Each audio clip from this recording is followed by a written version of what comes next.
Hablamos de las miserias nacionales y de los planes de control de los medios por parte del gobierno. Pero la historia del día, la que está acaparando la atención mundial, está en el Líbano y en Siria, está en Oriente Próximo. Es una de las operaciones antiterroristas más espectaculares que haya ejecutado Israel. Bueno, o potencia alguna, ¿eh? Por la cantidad de objetivos alcanzados, pero también por el método utilizado. Los buscas. Bueno, esto, claro, a una generación ya un poquito más joven quizás no sepa de lo que estamos hablando. Los buscapersonas, que es la forma de comunicarse de terroristas de Hezbollah para no dejar rastro a través de sus móviles, los buscas de miles de terroristas de Hezbollah han empezado a estallar. Como son dispositivos que suelen portarse cerca de zonas muy sensibles, las heridas provocadas son de consideración.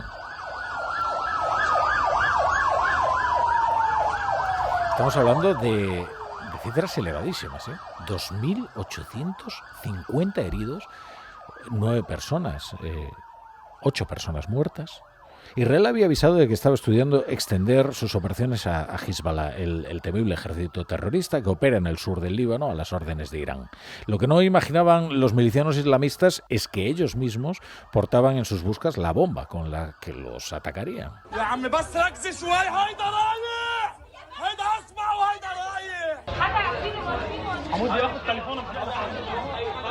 Como les digo, hablamos de más de 8 muertos, de más de 2.800 heridos, entre los que se encuentra el embajador de Irán en el Líbano. Puede que la espectacularidad de la acción coordinada deslumbre de tal manera que impida ver la importancia de lo ocurrido. Puede que la operación, en su pericia técnica y táctica, impida ver las implicaciones geopolíticas y lo que supone es salto cualitativo en la crisis de Oriente Próximo. Israel no ha hecho comentarios al respecto, ni confirma ni desmiente que esta sea una operación suya. Por ahora todo son hipótesis. ¿Cómo llegaron esos buscas cargados de 8 gramos de explosivo, cada uno de ellos, a los terroristas de Hamas? ¿Cómo los introdujeron? ¿Cómo los distribuyeron? Bueno, son preguntas que encontrarán algún día una respuesta. Desde luego parece bastante improbable que la explosión simultánea de esos miles de buscas en los bolsillos de los terroristas hayan sido por un defecto de fábrica.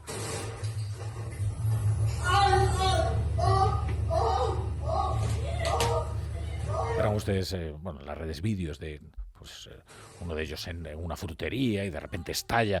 Hezbollah no es Hamas, ahora que hablamos de las implicaciones geopolíticas de lo ocurrido. Quiero decir que al lado de Hezbollah, Hamas es la banda de la porra. Hablamos de una organización terrorista del tamaño y poder destructivo de un ejército convencional y del respaldo de una potencia genocida como Irán. Desde el comienzo de la guerra en Oriente Próximo, se ha especulado sobre la irrupción de Hezbollah en esta guerra con todo su potencial destructivo. De ahí la importancia de que Israel haya decidido desatar justo ahora una operación a gran escala contra estos terroristas que operan en su país vecino. La brújula con La Torre. Bienvenidos a La Brújula. Si se incorporan a esta hora a la sintonía de Onda Cero, ya saben que La Brújula continúa a partir de las 8:30 por distintos canales de Onda Cero, ya sea por la aplicación, ya sea por la web, así que ustedes podrán elegir su propia aventura radiofónica. Si seguir la Champions con Edu García y el mejor equipo de deportes de la radio española, o si continuar con toda la información y el análisis de La Brújula. A las 8:30, bueno, de hecho ya tienen ante sí ese camino. Ahora mismo se está emitiendo a través de las aplicaciones y de internet, de la página web, se está emitiendo el Radio Estadio de Edu García. Luego invertiremos los canales. Hace una media hora, que debía de haber comenzado en Estrasburgo el debate para que el Parlamento Europeo reconociera a Edmundo González como el ganador de las elecciones en Venezuela, como el presidente electo de los venezolanos, y que declara, por tanto, o va a declarar, por tanto, a Nicolás Maduro como un usurpador. El Congreso de los Diputados del Reino de España ya instó antes al gobierno español a adoptar una posición diplomática más comprometida en Venezuela, pero la diplomacia española sigue de perfil. en concreto de perfil bajo, de perfil minúsculo, rasante. Y eso que Nicolás Maduro ha sumado esta noche la burla al crimen. Porque después de la detención arbitraria de 2 ciudadanos españoles, se ha reído de ellos en un programa de televisión. Si algo caracteriza a las dictaduras y las distingue de las democracias, son precisamente las detenciones arbitrarias. Pero además también el hecho de que el pliego de cargos lo lea en la televisión el tirano y se mofe de aquellas personas detenidas que no han sido sentenciadas en ningún juicio, ¿eh? Sencillamente están en manos de uno de los más siniestros servicios de inteligencia que operan en el Cono Sur, que es el SEBIN, Servicio Bolivariano de Inteligencia, que ha sido entrenado, adiestrado por la maquinaria represiva de Cuba. Después de lo de esta madrugada de Nicolás Maduro, la respuesta de José Manuel Álvarez, ministro de Exteriores, sigue siendo bastante tímida. He trasladado al canciller de Venezuela la necesidad y la obligación de que nos comuniquen lo antes posible, como marca la Convención de Viena, tanto la confirmación de la identidad como dónde se encuentran, como los cargos. Vaya usted a hablarle de la Convención de Viena a Nicolás Maduro, que ya verá lo que le responde. El Grupo Socialista en el Europarlamento va a votar en contra del reconocimiento de Edmundo González como presidente electo de Venezuela. Se imponen, por tanto, las tesis del socialismo español también en el Europarlamento.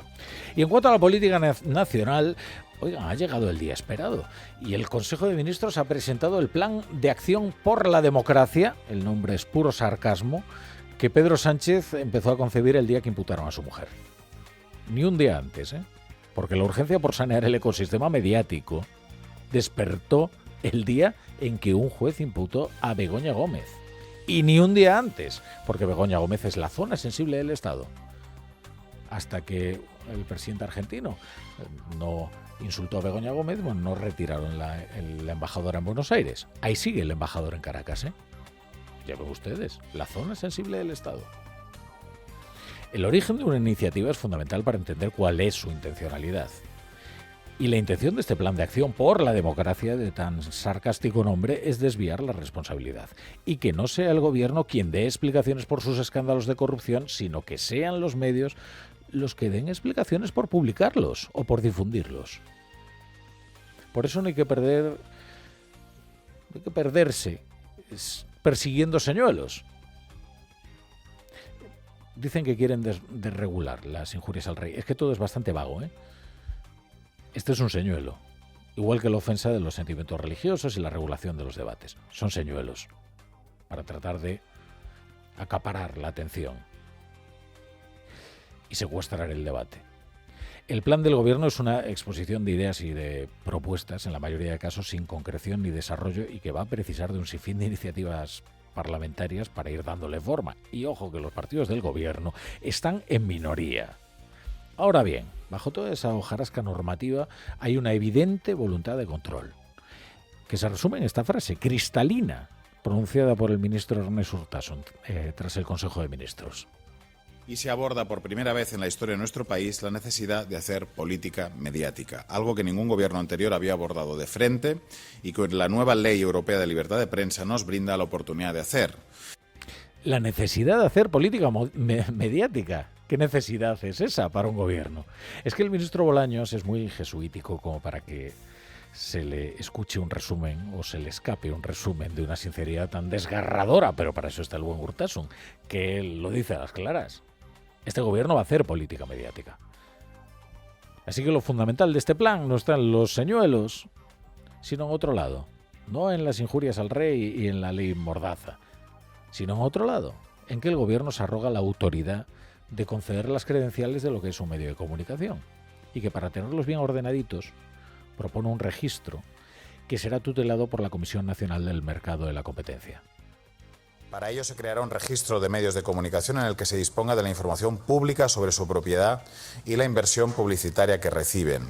Este registro será elaborado y tutorizado por un organismo independiente y en ese caso hemos decidido que sea la Comisión Nacional del Mercado de Valores y la Competencia, una comisión por eso que vamos a reformar para que pueda asumir esas competencias, y este es otro de los puntos.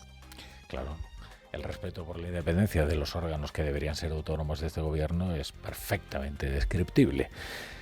O sea, que lo que proponen será algo parecido a la colegiación obligatoria de tiempos pretéritos, con un añadido especialmente dirigido a las cuentas de resultados, porque el gobierno fijará nuevos criterios para el reparto de la publicidad institucional, lo que servirá para compensar los efectos. Que ya se sabe que el diablo está en los criterios, y verán cómo la reordenación de los criterios ofrece como resultado un premio al oficialismo mediático, o, por decirlo en negativo, un castigo a los que sean desafectos.